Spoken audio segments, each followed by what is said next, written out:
What if it were you?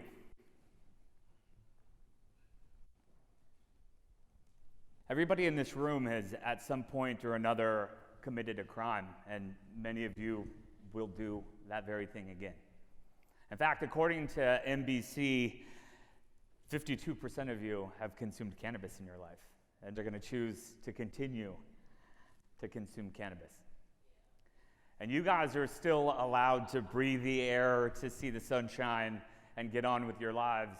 You've avoided some of the obstacles that many of the people in my community have suffered. In fact, in the United States, we're the most incarcerated country in the world. The land of the free. I'm going to tell you guys a story about a guy named Fate. Fate Vincent Winslow is his full name. Born in poverty, one of the many stories that the American Civil Liberties Union has shined light on. Fate, again, a poor, disadvantaged individual, found himself homeless in his 30s. He was in a parking lot, panhandling, and a police officer walked up to him and asked him if he can get him some weed. Fate, in a terrible social situation, agreed. So he took $20 from this undercover police officer with the intent of a $5 commission.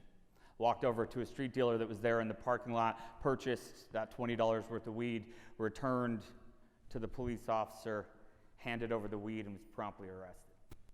Meanwhile, the marked bill that he used to make that purchase was still in the hands of the white dealer that he bought that cannabis from. Fate, who had had some priors, ended up going to jail for $20 worth of cannabis. His sentence was life. You and I get to pay the bill. And while this is a terrible story, there's a lot of nuance to it. Again, going back to the idea that in the United States we incarcerate more than anyone else.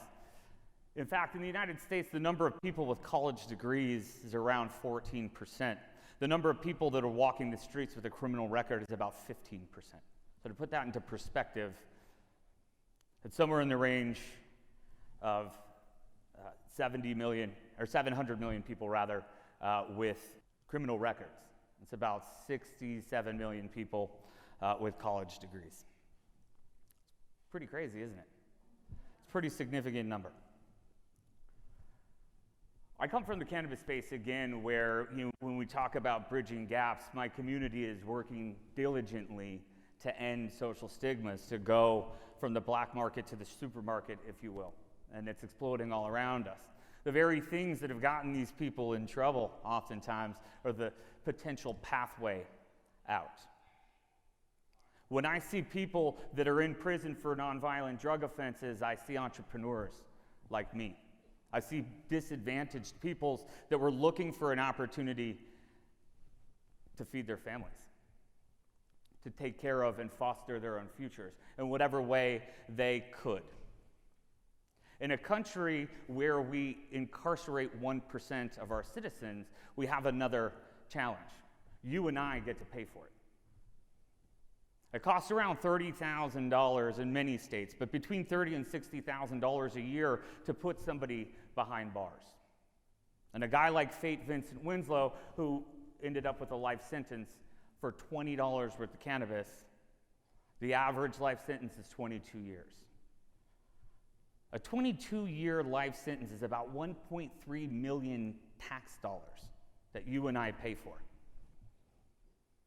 The conversation that I'm having isn't to go back and unravel what's gone on with our criminal justice system, because it's not something that we're going to be able to flip a switch to change. The reason for this conversation is to look at a segment of our society, of our population, that's become a third class. The barriers to entry for people that have a record are so numerous.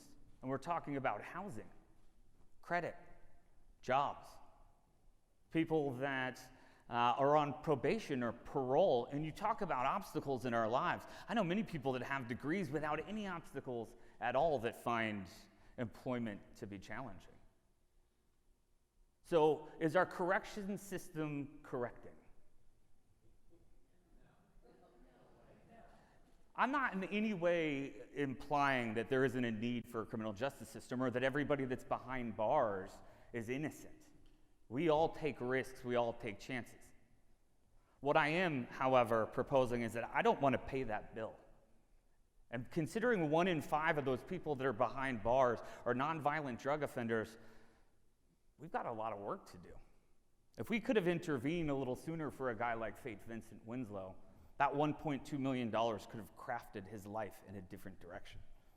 And he's not the only one. Again, the reason that I'm here to have this conversation isn't in any way to imply that the system is going to fall apart tomorrow. But we talk about social justice, we talk about corporate social responsibility. And where I see true social justice is by taking into account that we've created a third class and finding a path to correcting that. So what's the correction? It's every employer and every employer thinking through what it means to have a criminal record.